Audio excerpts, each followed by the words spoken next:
I want you to raise your hand if you've ever had a friend that secretly hates you. I think about this particular story at least once a year, and something in my spirit just told me it might be a great story time for today. About 10 years ago, I think it was about 2015, I was hanging out with one of my homegirls.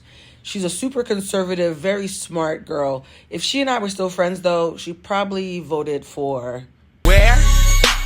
Who? Let's not get into that. Anyways, we're not friends anymore. But at the time, we were very close. And she had asked me for some feedback on a situation she had been through because she wanted to know if she was being an ass. And honestly, she kind of was. And I told her the truth. I was like, yeah, friend, I can see why people got mad at you when you did that thing. After I gave her the feedback that she asked me for, she then looked at me and said, well, since we're giving feedback, I have some feedback for you too. And I was like, but girl, I didn't ask. Where's this going? So, me being the curious Gemini rising that I am, I said, well, I didn't ask for feedback, but if you have something on your heart, share it. I'm open to hear. She said, well, I just, feel like you have a lot of friends, and I used to wonder why you have so many friends, but I've started to realize the reason why you have so many friends is because people are scared of you. And so they're your friend because they're scared of you. That's why so many people claim to love you. They're only doing it because they're scared of you.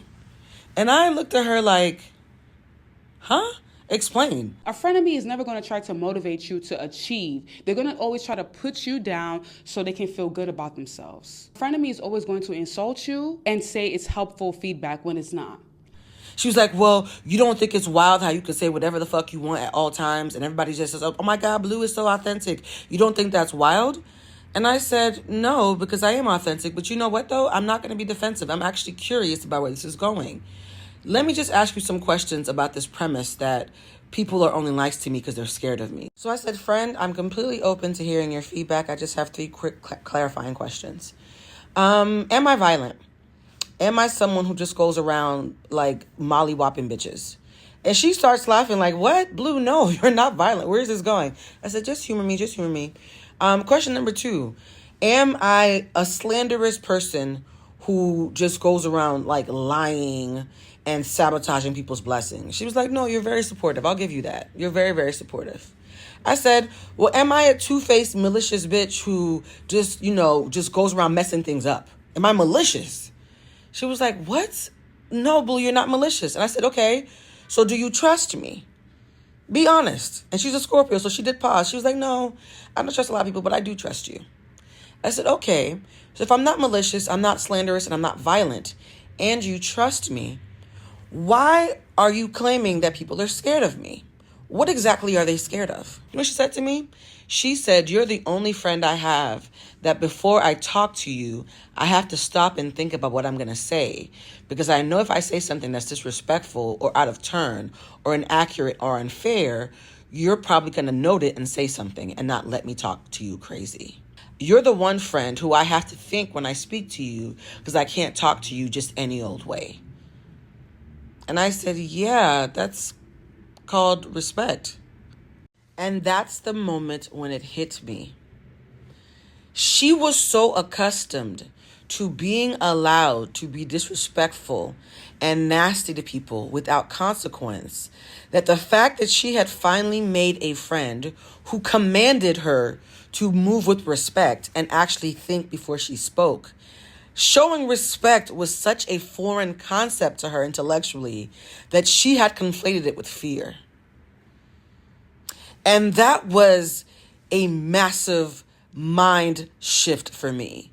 That this world is full of people who are so used to being disrespectful and talking crazy. When they meet someone who they feel compelled to respect, they think it's fear.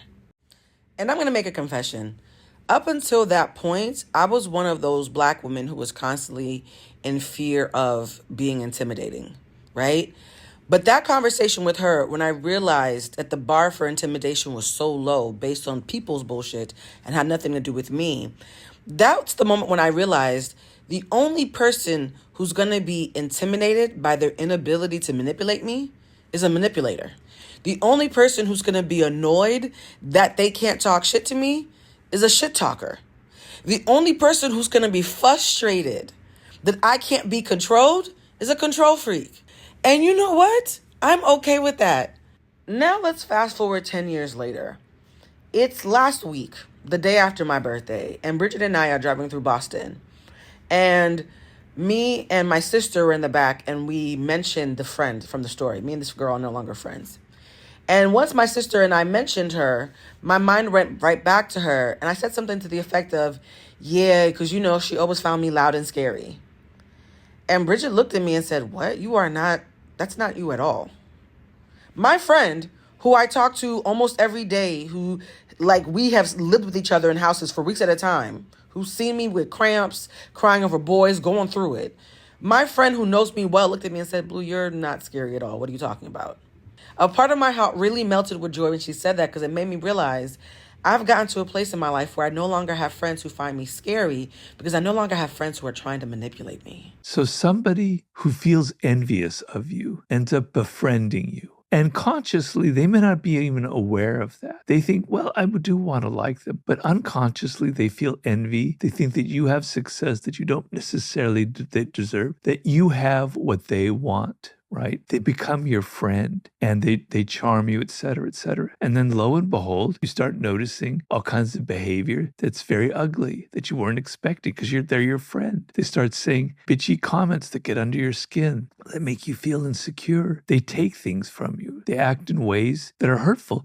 But because they're your friend, your first instinct is to blame yourself. Well, maybe it's my fault that they've done this. Maybe I'm actually to blame for what they're saying, et cetera, et cetera. So I believe behind the frenemies phenomenon is this phenomena of envy, where the person secretly wants what you have and they're becoming your friend so that they can wound you. Now, let's be clear. I am not saying do not take feedback from your friends, because there's going to be somebody who's going to watch this video and be like, oh no, Blue made a video about how all her friends are haters who give her feedback. That's not what this video is about. The video is about when you are someone who has a value system that is incorruptible and you don't allow people to make disparaging jokes or to play around with how you see yourself and how you value yourself. A lot of people who are going to pretend that it's not that deep are really trying to tell you they're not that deep. A lot of people who are going to call you difficult are really going to be admitting that you're difficult for them to run game on. And so be mindful of who you take feedback from, and also make stock that when people do give you feedback, they're not just trying to find a way to covertly convince you to shrink. Because the gag is that homegirl who told me that I was difficult and people were scared of me ended up betraying me 6 months later.